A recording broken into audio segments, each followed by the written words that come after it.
ایک میری طرح کا دیندار تھا جو چہرے کا تو نیک تھا، اندر پتہ نہیں کیا کچھ تھا.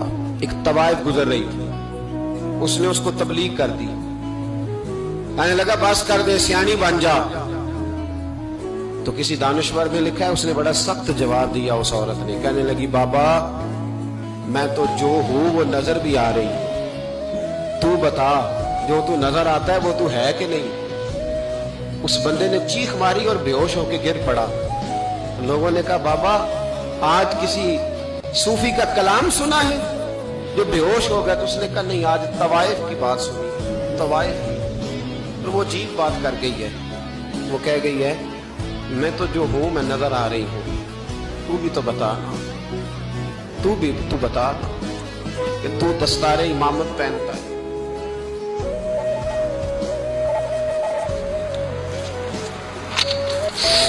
تو بتا تو جو کہلاتا ہے تو وہ ہے کہ نہیں. یہ وقال الانسان ما لہا، یہ راز قیامت میں کھلے گا.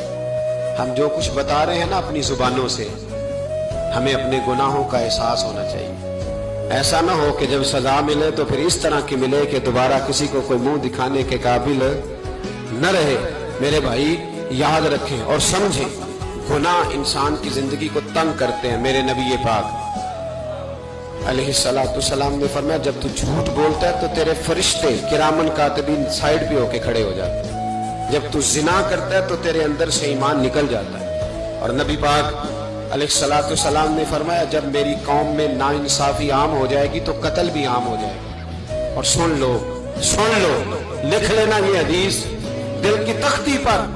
نبی پاک علیہ السلام نے فرمایا جب میری قوم میں بے حیائی اور بدکاری عام ہو جائے گی تو دو سزائیں اللہ دے گا.